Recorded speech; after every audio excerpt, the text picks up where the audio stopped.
사랑하는 베를린 소망교회 성도 여러분 안녕하세요. 오늘 2021년 3월 11일 아침 예배를 함께 드리시겠습니다.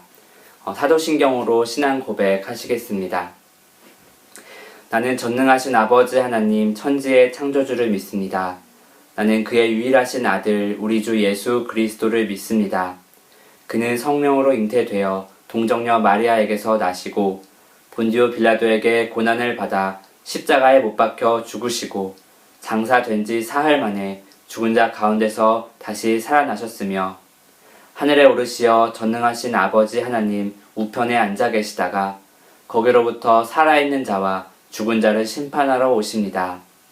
나는 성령을 믿으며 거룩한 공교회와 성도의 교제와 죄를 용서받는 것과 몸의 부활과 영생을 믿습니다.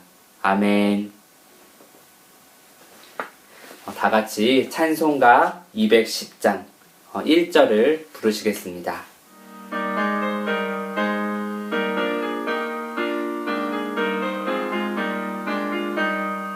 시온 성과 같은 교회 그의 영광 한없다.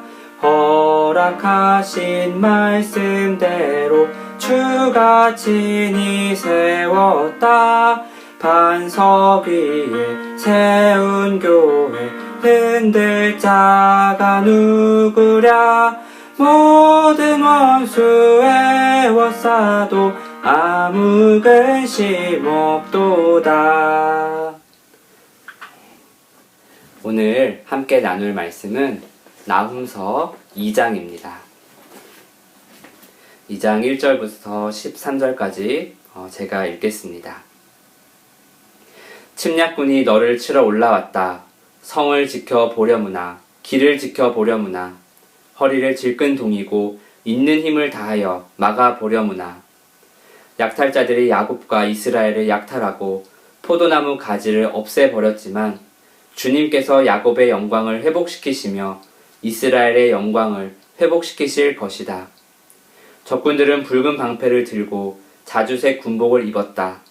병거가 대열을 지어올 때에 그 철갑이 불꽃처럼 번쩍이고 노송나무 창이 물결친다. 병거들이 질풍처럼 거리를 휩쓸고 광장에서 이리저리 달리니 그 모양이 횃불 같고 빠르기가 번개 같다. 정예부대를 앞세웠으나 거꾸러지면서도 돌격한다. 벼락같이 성벽에 들이닥쳐 성벽 부수는 장치를 설치한다. 마침내 강의 수문이 터지고 왕궁이 휩쓸려서 떠내려간다. 왕후가 벌거벗은 몸으로 끌려가고 시녀들이 비둘기처럼 구슬피 울면서 가슴을 치는 것은 정해진 일이다. 니느웨는 생길 때로부터 물이 가득 찬 연못처럼 주민이 가득하였으나 이제 모두 허겁지겁 달아나니 멈추어라 멈추어라 하고 소리를 치나 뒤돌아보는 사람이 없다. 은을 털어라 금을 털어라 얼마든지 쌓여있다. 온갖 진귀한 보물이 많기도 하구나. 털리고 털려서 빈털터리가 되었다. 떨리는 가슴, 후들거리는 무릎, 끊어질 것 같이 아픈 허리, 하얗게 질린 얼굴들. 그 사자들의 굴이 어디에 있느냐? 사자들이 그 새끼들을 먹이던 곳이 어디에 있느냐? 숫사자와 암사자와 새끼사자가 겁없이 드나들던 그곳이 어디에 있느냐? 숫사자가 새끼에게 먹이를 넉넉히 먹이려고 숱하게 죽이더니 암컷에게도 많이 먹이려고 먹이를 많이도 죽이더니 사냥하여 온 것으로 바위굴을 가득 채우고 잡아온 먹이로 사자굴을 가득 채우더니 내가 너를 치겠다. 나 만군의 주의 말이다. 내 병거를 불살라서 연기와 함께 사라지게 하겠다. 너의 새끼 사자들은 칼을 맞고 죽을 것이다. 이 세상에 내 먹이를 남겨놓지 않겠다. 내가 보낸 전령의 전갈이 다시는 들리지 않을 것이다. 아멘. 언젠가부터 우리 교회의 설교 강단에서 심판이나 지옥과 같은 주제들이 잘 다뤄지지 않는 것을 보게 됩니다. 솔직히 요즘과 같은 시대에 편안하게 할 수 있는 주제는 아니라고 생각합니다. 저의 어머니나 할머니 세대만 해도 이런 설교가 많이 있었는데요. 아마 그 당시 사람들의 마음에 두려움을 주어 예수님을 믿게 하거나 또 다소 좀 억지스럽게 겁을 주어서 죄를 고백하게 하고 또 회개시키려고 하던 그 시도들에 대한 반성, 그리고 그 반성에 의해서 기인한 그런 조심스러움이 아닐까 생각을 합니다. 또 다른 면으로는 이 한국의 많은 이단들이 바로 이 두려움을 가지고 사람들을 이용하죠. 사람들의 마음을 빼앗고 이 두려움을 이용해서 사람들을 이단으로 끌어들이고 있기 때문에 아마 우리 기독교 교회에서 더더욱 이 부분을 조심스럽게 다루지 않나 생각을 합니다. 저는 개인적으로 이런 교회와 설교자의 조심성은 긍정적이라고 생각합니다.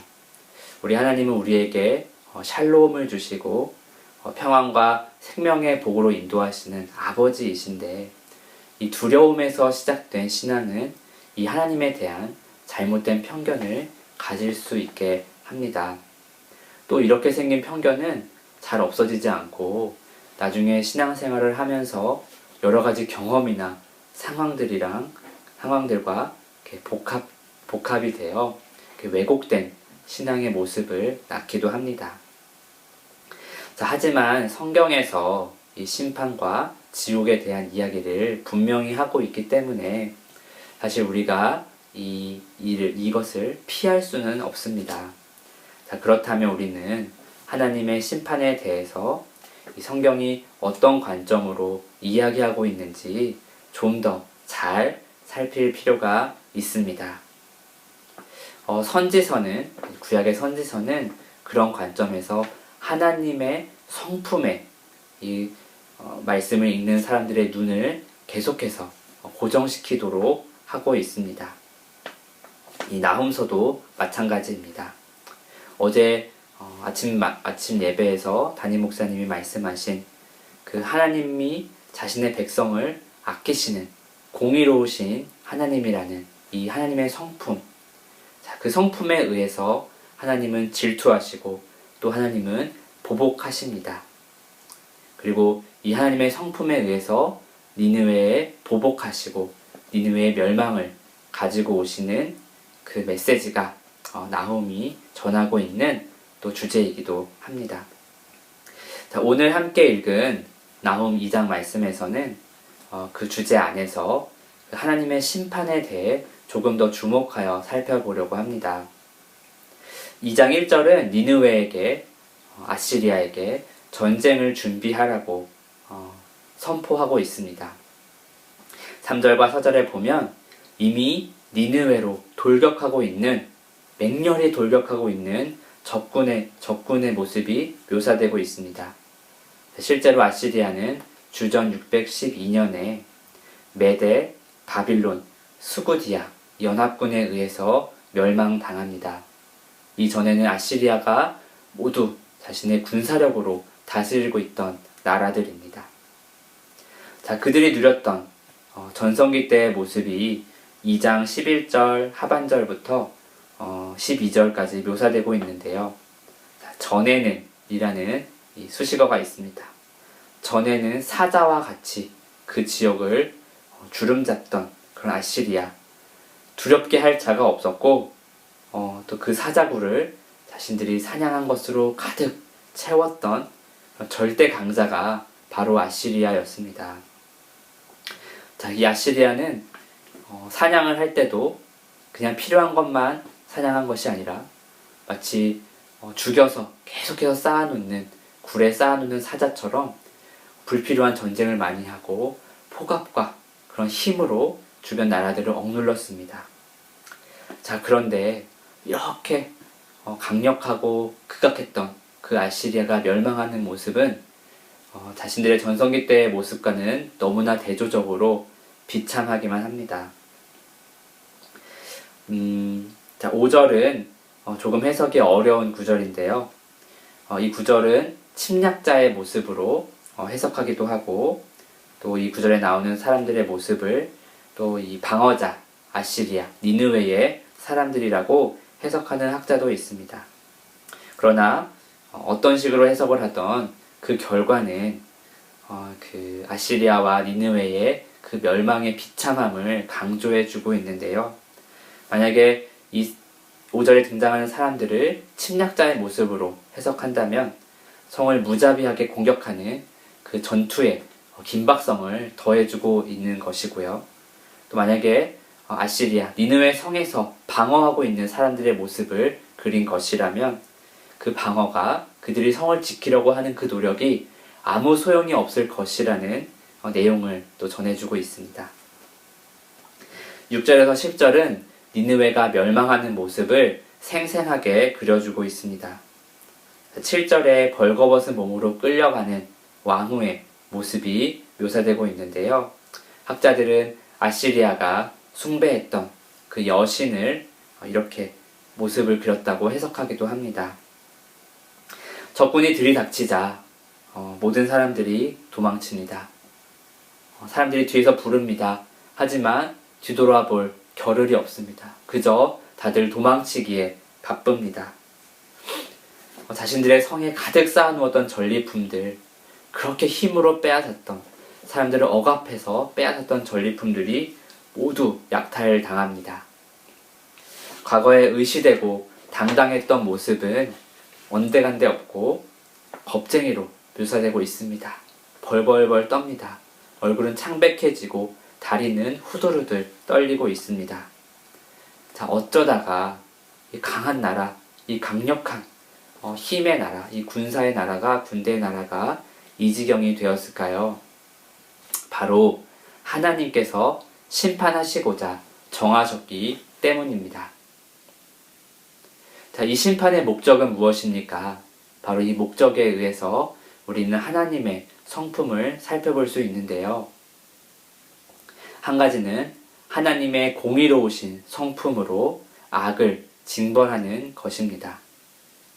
잠시 이스라엘을 돌이키실 목적으로, 벌 주실 목적으로 하나님은 몇몇 나라들에게 힘을 주셨는데요. 아시리아는 그 힘을 자기가 받은 것으로 생각하지 않고 자기 것으로 생각해서 마음껏 휘두르고 포악을 행했습니다. 자, 이런 아시리아의 악을 하나님께서 더 이상 두고 보실 수 없는 때가 이른 것입니다. 실제로 아시리아는 역사의 고고하게 기록들을 보면 자신들의 잔인성과 포악함을 자랑하면서 기록을 해두었다고 합니다. 그 정도로 아시리아는 그 당시 이스라엘이나 나홈과 같은 하나님의 사람들에게 그냥 단순히 악한 나라 정도가 아니라 정말 하나님을 대적하고 거역하는 악의 상징이었을 것입니다. 이제 그 악한 모습을 더 이상 두고 보실 수 없으셨기에 심판자로서 하나님이 개입하셨습니다. 아시리아보다 더 강한 나라들을 들어 쓰셔서 아시리아의 멸망을 가져오셨습니다. 아시리아는 이제 흔적도 없이 사라질 것입니다. 사람들이 과거 아시리아의 영광을 기억해낼 수 없을 정도로 말이죠. 아시리아의 그 힘, 아시리아의 그 포악함, 한편으로는 아시리아가 어떤 위대한 문명을 만들어 냈을 수도 있었겠지만 그조차도 흔적을 찾아볼 수 없을 정도로 아시리아는 멸망할 것이었습니다. 자, 하나님의 공의로서 하나님은 이 심판을 하셨고 악을 징벌하셨습니다. 자, 그러나 하나님의 심판의 좀 더 궁극적인 목적은 여기에 있지 않습니다.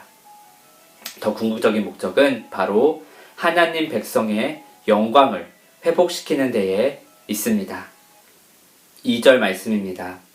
약탈자들이 야곱과 이스라엘을 약탈하고 포도나무 가지를 없애버렸지만 주님께서 야곱의 영광을 회복시키시며 이스라엘의 영광을 회복시키실 것이다. 성경에서 포도나무는 이스라엘을 상징하는 그런 그림으로 자주 그려집니다. 자, 즉 하나님의 심판, 악인의 징벌은 곧 언약 백성의 회복, 의인의 영광을 위한 것이었습니다. 자, 우리는 이러한 심판의 이미지를 성경 곳곳에서 찾아볼 수 있습니다. 대표적인 장면이 하나님이 바로와 애굽을 심판하신 것인데요. 자, 바로와 애굽을 심판하실 때 사용하셨던 이 10재앙. 자, 심판받는, 징벌받는 악인들에게는 이것이 재앙이었지만, 그러나 하나님께 구원을 받는 이 이스라엘 백성에게는 이것이 무엇이었습니까? 바로 자신들을 구원하는 하나님의 능력과 또 기적이었습니다. 하지만 이 모든 성경 속에 나타나는 하나님의 구원의 사건들, 역사들은 결국에는 진짜 구원, 그 하나의 구원을 바라보라고 우리 성경을 읽는 모든 사람들에게 메시지를 전하고 있습니다.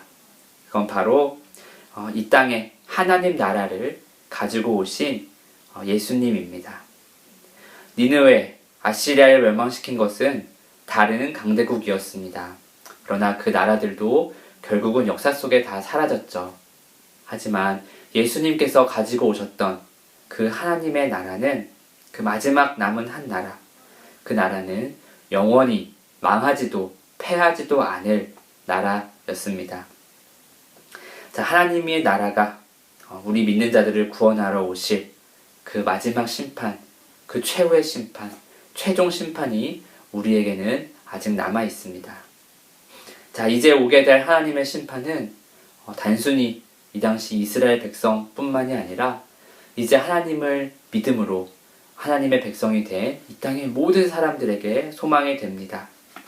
아시리아의 폭정에 억눌려 있던 이들에게 아시리아의 멸망이 좋은 소식이었던 것처럼 앞으로 이 땅의 심판을 위해 온전히 이루어질 하나님의 나라는, 그리고 이 땅의 악을 모두 물리칠 그 하나님의 나라는 하나님을 믿으며 의롭게 살아가기 위해 매일 갈등하고 번민하고 인내하며 씨름하고 있는, 그리고 아시리아와 같은 세상의 폭정으로 인해 고난받는 이 땅의 모든 하나님의 사람들에게 구원의 기쁜 소식이 될 것입니다.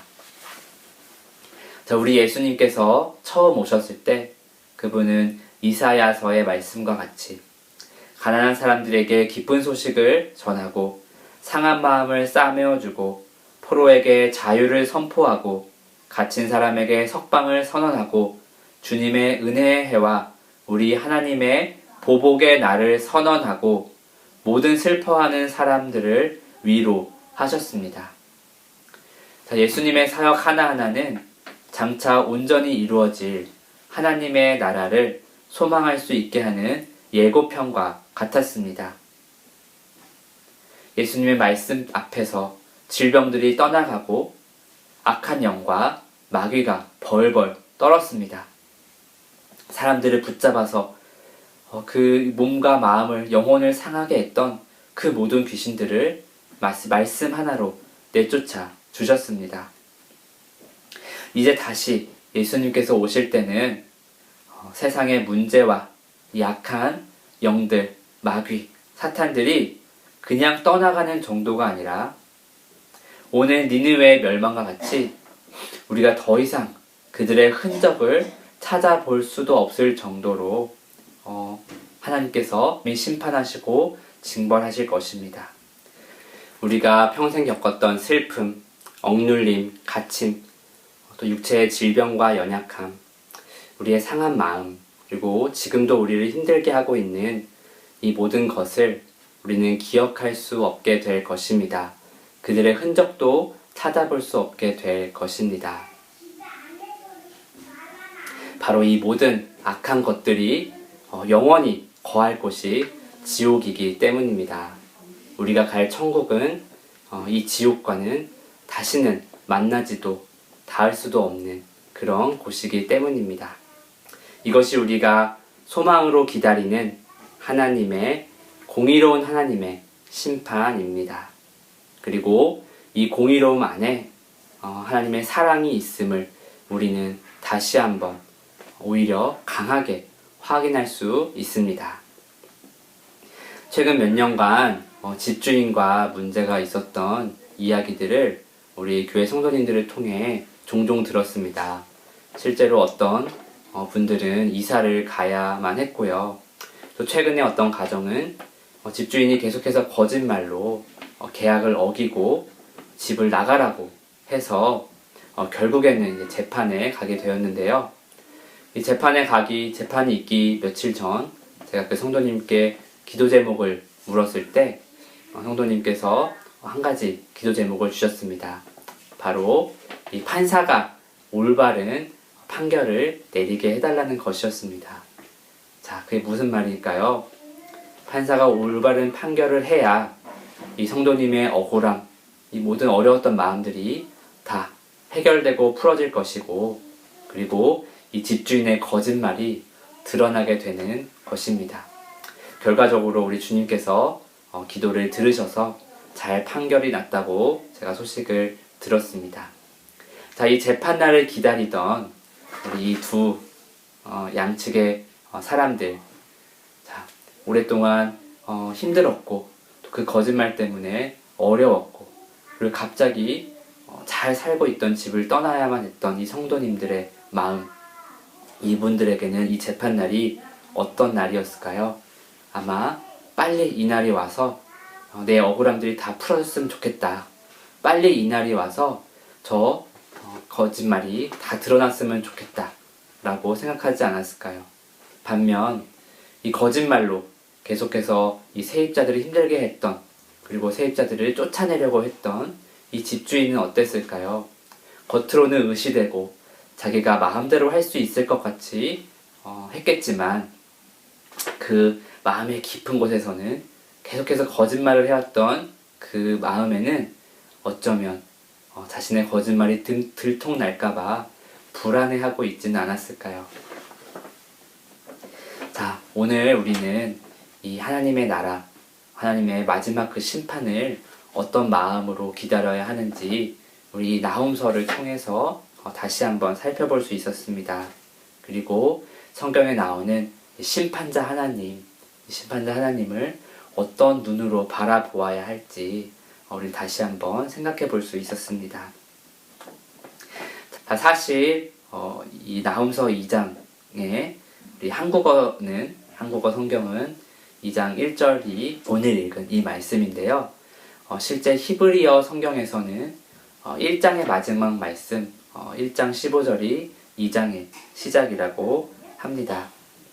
자, 이 말씀을 제가 마지막으로 읽으면서 우리 생명이 다하여 우리가 천국에 가던, 아니면 우리가 살아생전에 예수님이 갑자기 내일이라도 오셔서 우리가 하나님 나라에 들어가던, 하나님 나라를 소망해라, 하나님의 심판을 기다려라, 하나님을 두려워하지 말고 기쁨으로, 소망함으로 하나님의 심판을, 구원을 기다리라는 그 하나님의 음성을 듣게 되기를 우리 주님의 이름으로 축복합니다. 이 히브리서 1장 15절 말씀을 읽고 마치겠습니다. 보아라, 좋은 소식을 전하는 사람, 평화를 알리는 사람이 산을 넘어서 달려온다. 유다야, 내 절기를 지키고 내 서원을 갚아라. 악한 자들이 완전히 사라졌으니 다시는 너를 치러 오지 못한다. 아멘. 지금은 우리 함께 들은 말씀을 기억하면서 기도하시겠습니다. 자, 함께 기도할 때에 우리 모두가 지금 개인적으로 겪는, 또 우리 공동체적으로 겪는, 또 국가적으로, 또 전 지구적으로 겪는 어려움들이 있습니다. 이 모든 어려움들 속에서도 공의로우신 하나님을 기억하면서, 또 하나님께서 결국에 이 땅에 가지고 오실 그 하나님 나라를 소망하면서 견디고 이길 힘을 달라고 함께, 그리고 서로를 위해 기도하시겠습니다. 하나님 아버지, 감사합니다. 오늘 나훔서 말씀을 통해서 다시 한번 하나님의 성품에 의지하고 기댈 수 있게 해주심에 감사합니다. 하나님, 지금 제가 겪고 있는 어려움이 아무리 힘든 것이고 아무리 어려운 것이고 아무리 제가 개인적으로 스스로 해결할 수 없는 문제라 할지라도 하나님, 저희가 인내하고 기다릴 수 있음은 바로 공의로우신 하나님이 우리 편이시기 때문입니다. 그 하나님께서 언젠가 악인들을 멸하시고 우리를 괴롭히고 있는 이 모든 질병과 가난과 이 모든 억울한 일들에서 우리를 구원하실 것이기에 우리가 그 하나님을 의지하여 오늘도 내일도 인내하며 기다릴 수 있습니다. 아버지 하나님, 간절히 구하오니 우리에게 우리가 이 믿음을 저버리지 않도록 힘을 더하여 주시옵시고, 이 마지막 때에 우리의 믿음이 잘못된 방향으로 흘러가지 않도록 주여 지켜 보호하여 주시옵소서. 그래서 주님께서 다시 오신다는 그 소식이 우리에게 두려움과 어떤 보복에 그런 겁을 주는 그런 시간이 아니라, 그런 소식이 아니라 기쁨이 되고 좋은 소식이 되는 그런 복음으로써 올 수 있도록 하나님 우리의 영혼을 지켜 보호하여 주시옵소서. 특별히 우리 소망교회에서 많은 어려움을 겪고 있는 분들 계십니다. 주님, 주님께서 말씀하여 주시옵소서. 주님께서 그 누군들의 삶에, 그분들의 상황에 개입하셔서 주님 억울함들을 풀어주시고, 그리고 질병들이 떠나가게 하시고, 그리고 그들의 남은 삶이, 남은 인생이 하나님 안에서 가장 영화로운 것이 되고 영광스러운 것이 될 수 있도록 주님 함께하여 주시옵소서. 주님의 성품으로, 주님의 공의로, 주님의 사랑으로 우리 성도님들 한 명 한 명 그 삶에 개입하여 주시옵소서. 일하여 주시옵소서. 예수님의 이름으로 기도합니다. 하나님 아버지, 감사합니다. 주님, 오늘 나음서에서 우리에게 전해주셨던 것처럼 우리가 겪고 있는 지금의 모든 상황이 언젠가는 주님의 공의로우심과 주님의 사랑 앞에 흔적도 없이 사라질 것임을 믿고 인내할 힘을 오늘도 내일도 매일매일 우리 모든 베를린 소망교회 성도님들에게 주시옵소서. 그래서 하나님, 주님께서 다시 오실 때, 혹은 우리가 우리의 생명이 다하여 주님께로 갈 때에 우리가 그것을 두려워하지 않고 기쁨으로 소망하며 천국에 들어갈 수 있도록 주님 저희들의 믿음을 굳건하게 지켜주시옵소서. 예수님의 이름으로 기도합니다. 아멘.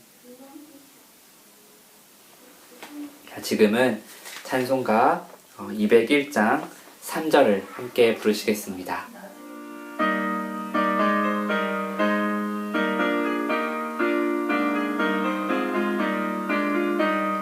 주의 은혜가 받아 쉬운 백성 되는데, 세상 사람 비방해도 주를 찬송하리라.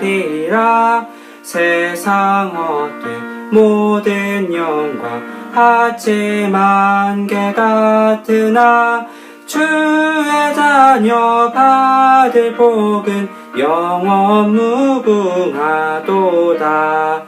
아멘. 주기도문으로 예배를 마치겠습니다. 하늘에 계신 우리 아버지, 아버지의 이름을 거룩하게 하시며 아버지의 나라가 오게 하시며 아버지의 뜻이 하늘에서와 같이 땅에서도 이루어지게 하소서. 오늘 우리에게 일용할 양식을 주시고 우리가 우리에게 잘못한 사람을 용서하여 준 것 같이 우리 죄를 용서하여 주시고 우리를 시험에 빠지지 않게 하시고 악에서 구하소서. 나라와 권능과 영광이 영원히 아버지의 것입니다. 아멘.